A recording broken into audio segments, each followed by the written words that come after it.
Hi everyone, my name is Steph. This is the Novelty Corner and welcome back to my channel and welcome to my video on 10 books that you can use to summon me. Did I actually go hunting for the wands that I used to make for this video? Yes. Yes, I did. I'm still really proud of these actually because they turned out really well. I've got a whole stack of them. I don't know if anyone was here when I was still doing weird crafty things on this channel. Anyway, I've made a whole stack of these wands and they're really fun. Although this one was always one of my favorites because it's actually got like a proper handle. Completely gone on a tangent. This video topic was a suggestion by Heather from Here Booktube. So thank you very much to Heather for this suggestion. And I've been sitting on it for a while because I wanted to film it for October. So the concept is pretty simple. These are 10 books that are some of my absolute all-time favorites that you can use to summon me.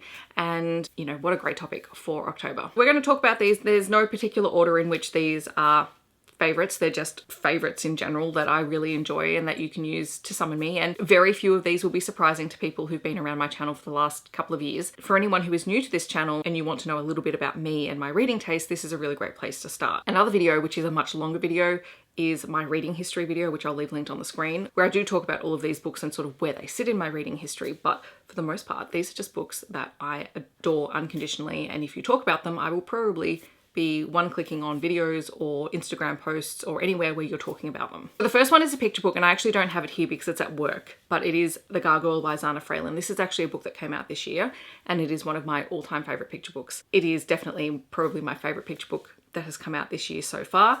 It is the story of a boy who's on a train and he sees this very old gargoyle get onto this train. This gargoyle is carrying a suitcase, he looks old and he's leaking rusty water all over the place and everyone else on the train is ignoring him. But this boy is intrigued because the gargoyle looks like he has a story, and we know through the story narration that the gargoyle has basically had to leave his perch because of redevelopment in the area, and the illustrations in this are just stunning. Like, I look at the gargoyle and I'm just heartbroken for him. And eventually this gargoyle is forced off the train by a ticket inspector because the gargoyle has no ticket.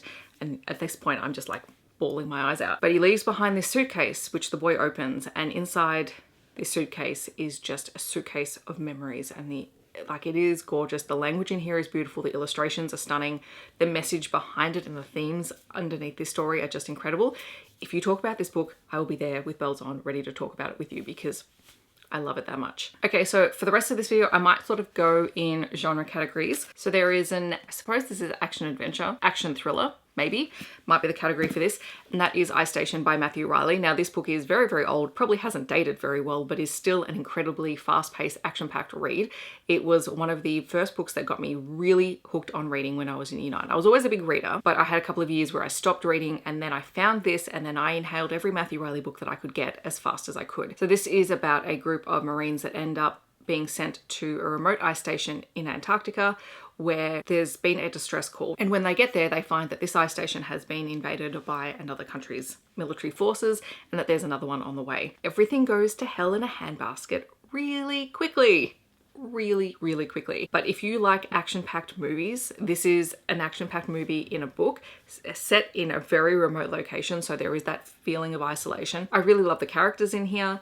And it was just a really great time. You know, just be aware it is well over 20 years old now. And so some of the content will be a little bit dated, but still a hell of a read. Then if we want to go into sci-fi books that you can use to summon me, The Long Way to a Small Angry Planet by Becky Chambers remains one of my cozy sci-fi reads of all time. I'm actually massively overdue for a reread of this book. It is about the crew of a ship that is designed to help punch holes through space by traveling the long way around the galaxy, setting up the 2 gates between a jump point. And this crew is like a family. They all come from different backgrounds, different belief systems, and they end up learning more about one another and becoming closer and becoming this really amazing found family. It is not an action-packed book. It is just a slow meandering story of this group becoming that family while traveling huge distances in space. It is queer and it is gorgeous and one of my all-time favorite books. I suppose this is more speculative fiction collection. This is Stories of Your Life and Others by Ted Chiang. These are short stories, and in particular Stories of Your Life is my favorite speculative sci-fi story of all time. It's the short story that the film Arrival is based on. Again, one of my favorite films. And this collection has a little bit of everything from sort of historical science fiction to sci-fi with aliens, just to questions about what does life on Earth look like in the future. And it's really, really well done. Like with all anthology collections, not every story is the right story for me, but overall the collection is just incredibly gorgeous. And if you have never read Stories of Your Life and Others, I highly recommend it because it is an all-time favorite story of mine. And then there is All Systems Red by Martha Wells, and really the entirety of the Murderbot Diary series, which is about a security robot who's hacked its own systems, is incredibly disdainful of humans, but, you know, just does its job. I love this because Murderbot is just incredibly snarky and would rather be in its bunk watching TV shows and TV serials than interacting with human beings because, I mean, relatable. But if you want something that is smartly written, that has a very quick pace, there is plenty of action in this series and it is just a really enjoyable time. Okay, so next we might go with paranormal romance, or urban fantasy / paranormal romance. We can't go further than Caressed by Ice by Nalini Singh, or the Side Changeling series as a whole, but specifically this book. This book you will summon me every time because Judd is my favorite of the heroes in the Side Changeling world. This is a world of psychics, humans, and changeling shifters. This book in particular was just one that really hooked me. It was book 3 in the series, and it was the first book where we had a Psy hero who is dark and brooding and just very unsure of how to navigate feelings. And if you know me, that's a trope that I really enjoy reading about. Judd is very much a natural leader and he is fiercely protective of Brenna, the heroine in the story, who has been through a lot. She was captured and tortured in quite a horrific way in the first book, and Judd was part of the team that rescued her, and he's one of the very few people in this book who treat her like she's not broken. And their relationship is really fun, and I think this really sets the tone for a lot of the stories featuring the Arrows, who are the Psy soldiers in this world, and we get quite a few of their stories. Judd's just kicks it off. So this is just a really fun read with some really interesting characters, and it's also the first time that we spend with the Snow Dancer Wolves, who are one of my favorite packs in the entire Side Changeling world. Sticking in the paranormal romance genre, we have Heartsong by TJ Klune, which is a queer paranormal werewolf shifter story. This one is the third book in the series. I have a thing about third books in series, guys. And this is the romance between Robbie Fontaine and Kelly Bennett, who have been dancing around one another for the first 2 books. Robbie is initially an outsider to the Bennett pack, but he becomes part of their found family group. And at the start of this book, it opens up and Robbie is not with them. And I can't really say more than that because it's kind of spoilery for what goes on in this story, both before and after. But it's about him finding his way back to the Bennett pack. The way that he gets there and how everything happens in this book is just absolutely heartbreaking. Every story in this series features a romance with one of the Bennett brothers. However, it's never told from the Bennett pack's perspective. It's always told from the person on the outside becoming part of that pack. And I think that is a really unique way to write the story. We get to see that family through other characters' eyes, and we get to see their actions through other characters. And in particular, Robbie, who is just desperate to have a family and to have a place to belong. This is a really important part of this story, and it's just beautifully written. It is absolutely gorgeous. We have really gorgeous asexual representation on page. Kelly Bennett is asexual, and their romance and their relationship around that is just beautiful. Then we have the Kate Daniels series, and you could probably pick any book in the series to summon me, but I've gone with Magic Rises, which I forget what number in the series this is, like 6 or 7. It's book 6.